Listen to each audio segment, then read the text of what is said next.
frères dans le Christ, paix, joie, grâce, amour à chacun, chacune de vous, au nom de notre Seigneur Jésus-Christ, en ce mercredi de la 6e semaine du temps ordinaire. L'évangile que nous écoutons aujourd'hui, qui est soumis à notre méditation de Marc au chapitre 8, versets 22 à 26, est pour moi un révélateur intéressant, comme d'habitude d'ailleurs, comme il va continuer à nous raconter la richesse de l'évangile.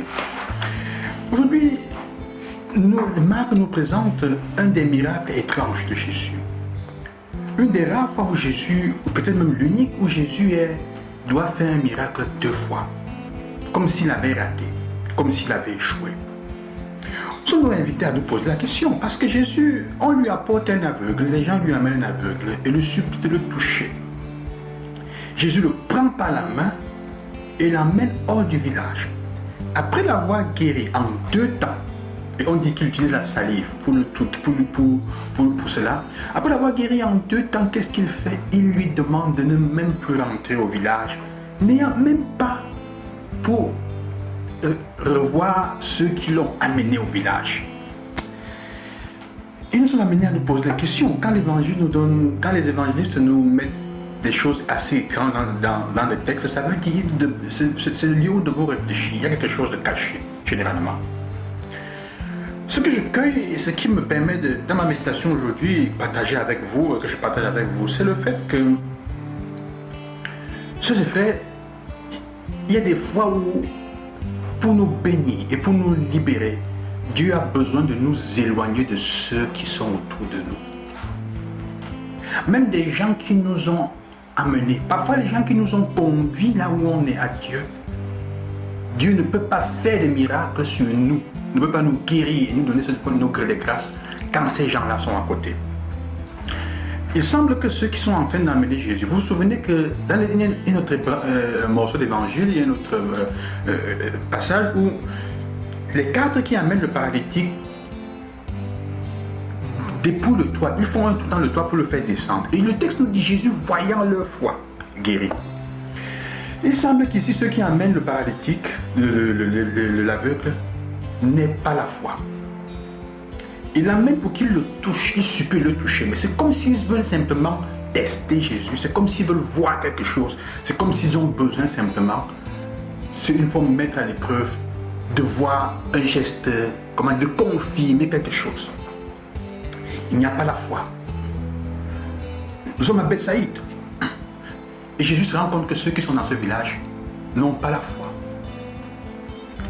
Et donc leur attitude va bloquer le miracle de cet homme. Non pas parce que ça bloque Dieu, non, faisons attention, ça ne bloque pas Dieu. Mais souvenez-vous que plusieurs fois, les personnes guérissent parce qu'elles ont la foi. Ta foi t'a sauvé. Parce que tu as la foi, elle t'a sauvé. La fille de Jaïr, parce qu'il a eu la foi.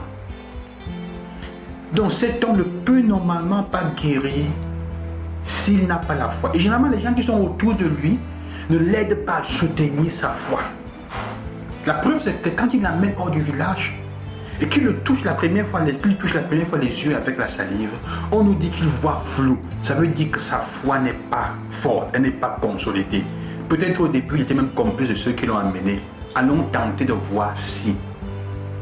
Et probablement, quand il se rend compte qu'il est en train d'arriver, il voit des ombres, il voit des gens comme des arbres. Alors la foi augmente et grandit la 2e fois. Il est guéri. Cela nous enseigne une chose. Tous ceux qui sont autour de nous ne sont pas toujours favorables à notre évolution et à notre guérison.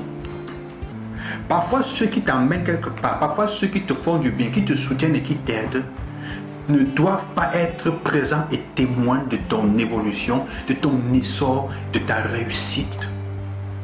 Il est parfois nécessaire que nous nous éloignions, que nous fassions tabula rasa de ceux-mêmes qui nous ont accompagnés dans le chemin, qui nous ont amenés à la rencontre même de celui qui va nous sauver.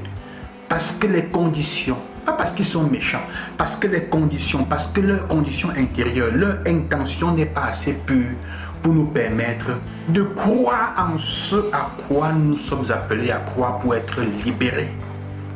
Nous avons besoin de nous éloigner parfois de ceux qui ne partagent pas la foi que nous avons dans un projet, pour réussir dans un projet et peut-être demain les aider même aussi. C'est pour ça que quand vous voulez évoluer parfois, il est nécessaire que vous laissiez le lieu où vous avez grandi, les amis que vous avez eus. Que parfois vous commencez un projet intéressant, un business, quelque chose de fort qui va vous donner, ouvrir le futur, qui va bénir votre vie, pour que Dieu vous bénisse. Et pour que vous continuiez à croire en ce que vous êtes en train de faire, il faut vous libérer de potentielles personnes qui ne croient pas au même projet que vous. Il faut les abandonner, il faut les laisser. Les gens qui nous accompagnent, qui nous ont soutenus, qui nous ont même montré la route, ne sont pas toujours celles qui doivent être témoins des bénédictions de notre libération. Non. Pour votre propre bien et parfois pour le leur.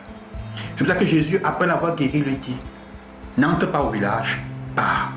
Parce qu'il sait très bien que même le miracle qu'il a fait à cet aveugle ne va pas être une aide pour ceux du village. Ils ne sont pas disposés à accueillir ce miracle comme quelque chose qui va les faire grandir dans leur foi. Il dit pas, ça ne va leur servir à rien. Ça n'empêche pas qu'ils puissent remercier ceux qui l'ont amené là-bas. Mais ce n'est pas dit qu'ils doivent marcher toujours avec eux.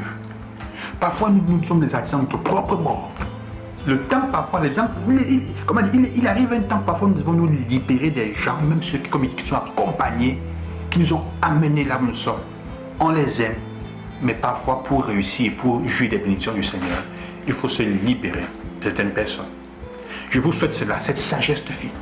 Que le Seigneur vous illumine et qu'il vous accompagne à vous rendre compte de qui autour de vous ne croit pas comme vous en ce que vous êtes en train de faire et est un blocage pour vous. À demain, loué soit Jésus-Christ.